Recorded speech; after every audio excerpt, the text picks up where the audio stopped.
Hi, my name is Ellis Jones. I'm a professor of sociology at Holy Cross College. I study ethical consumerism.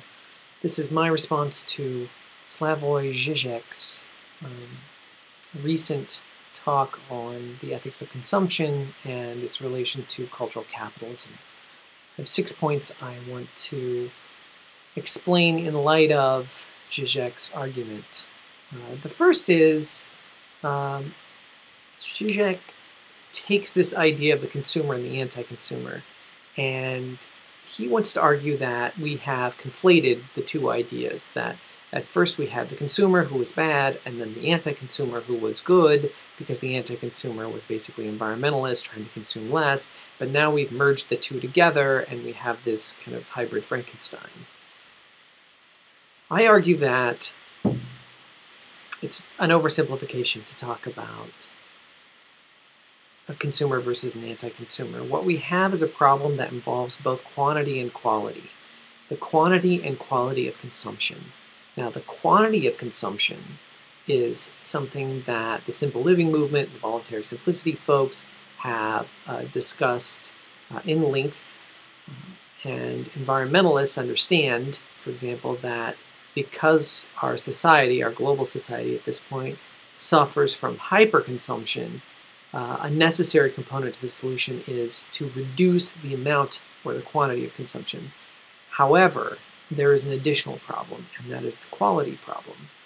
We also, at the very same time that we reduce the quantity of consumption, need to increase the quality of consumption for a couple of reasons. First, we can't reduce our quantity of consumption to nothing.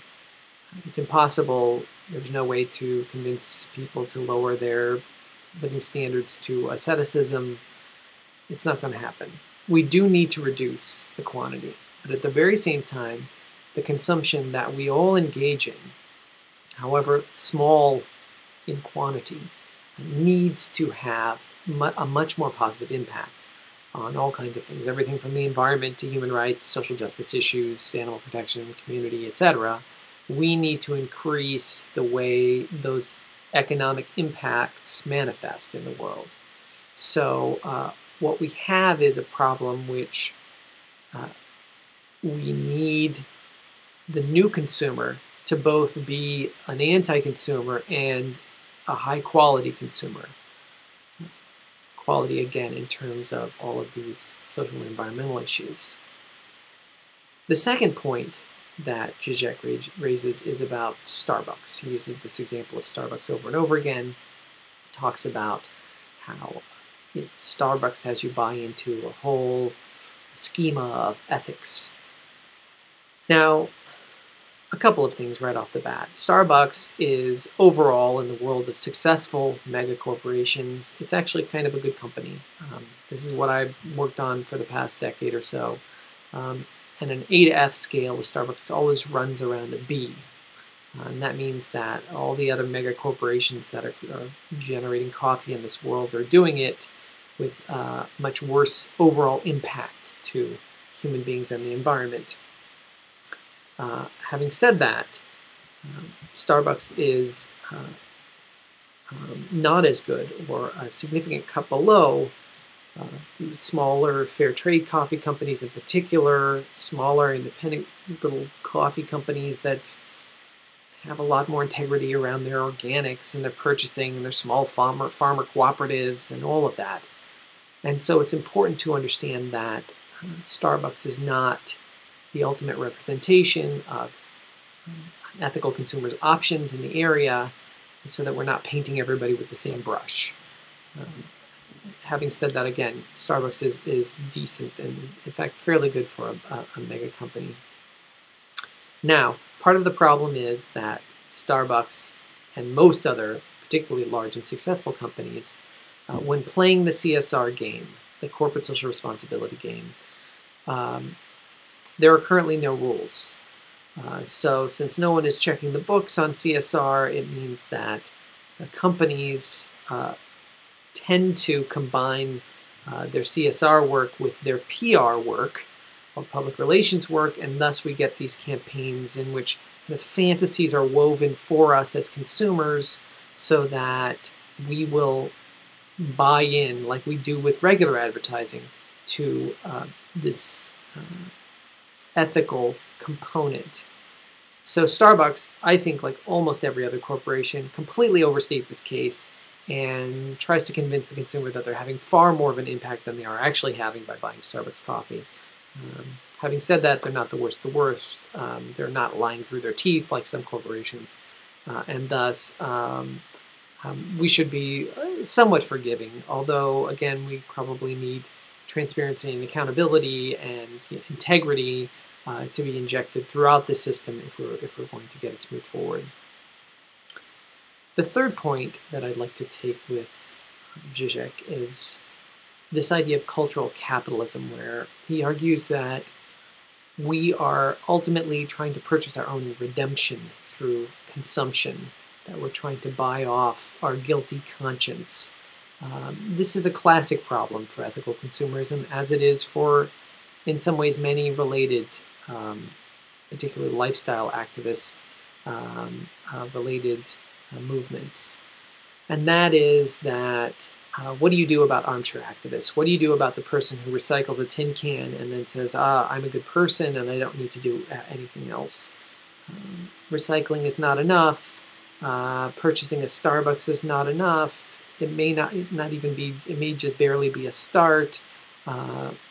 So I understand the critique that if people stop with this idea of, I bought a few ethically purchased goods, now the world is going to be a better place, that's not going to happen. It's not real. I don't think most people stop there. I think they use it as an arm or a tool in their toolbox for trying to move things forward, to make things right in the world, to be a good person in the world, and this is just another tool.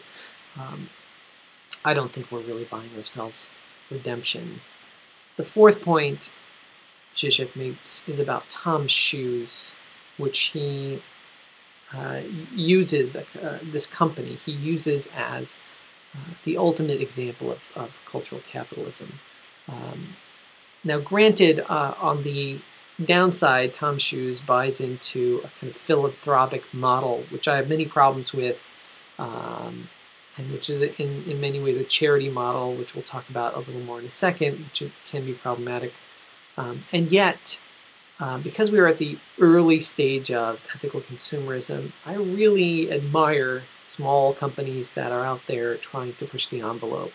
I think Tom Shoes does a good job. By the way, if you're not familiar, you buy a pair of shoes, and when you purchase those shoes, another pair of shoes is given to somebody in the global south, in the developing world.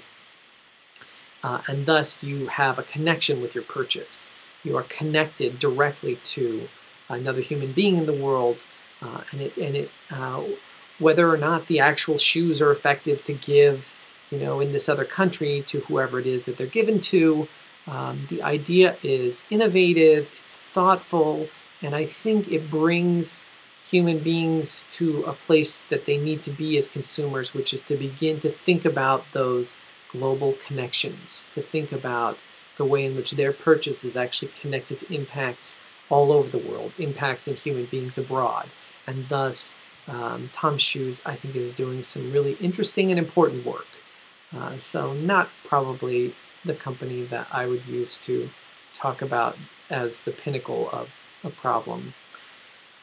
My fifth point comes around Zizek's example of organic apples, in which he basically reduces the idea of the ultimate impact of purchasing something like an organic apple as purchasing a warm fuzzy feeling. Now, while you probably do get at some level a warm fuzzy feeling, in some ways that may also be partially rebalanced by the fact that you're having to pay more out of pocket, so it hurts a little bit more to pay more for goods at the same time.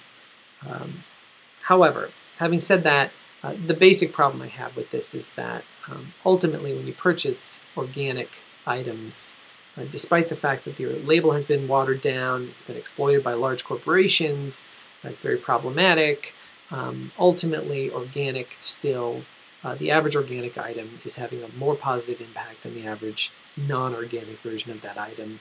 There are still many small independent companies that are using organic going above and beyond the basic standards. And while we should, in general, try to avoid mega corporations, which are trying to exploit the organic label for their own profit, generally, I believe it really is having an impact. I think the data will show that it is as well, and that if people just start thinking that all of this ethical consumption stuff is about warm fuzzies, then we're just going to throw the whole project out.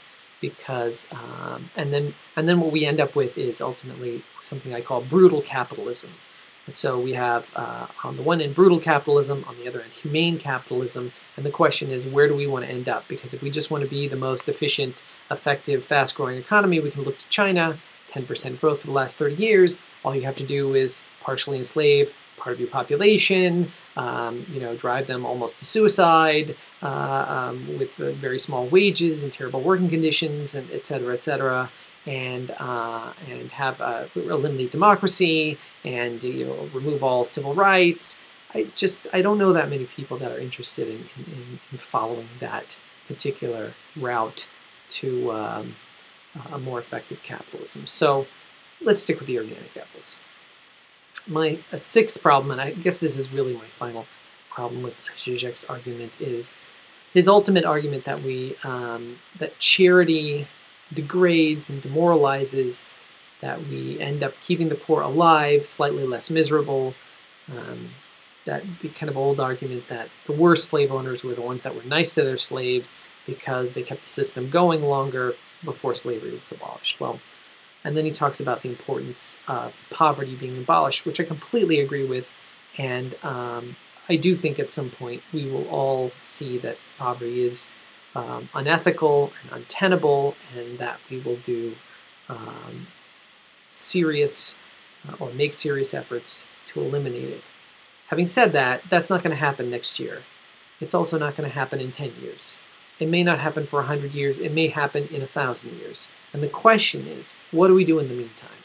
What do we do now to make that happen, so that we're not just kind of off in our own intellectual fantasy lands of, hopefully things will get so bad, we'll have a revolution and everything will transform into the right thing that we all dream of.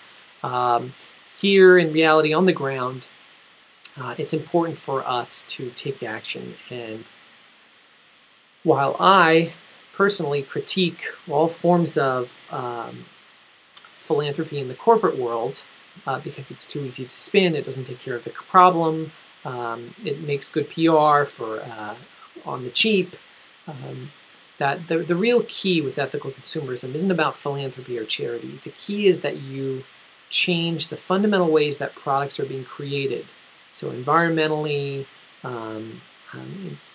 concerning human rights, animal protection, social justice issues, and community issues, that you create an economic system that impacts these areas in a positive way by the very nature of the creation of the economic goods and services. We have ways to go, but we are moving in the right direction, particularly with many of the companies that are participating with integrity in this ethical consumer world, and thus we need to move forward. So those are my 6 critiques. Thanks for your time, and I look forward to more discussion on issues of ethical consumerism.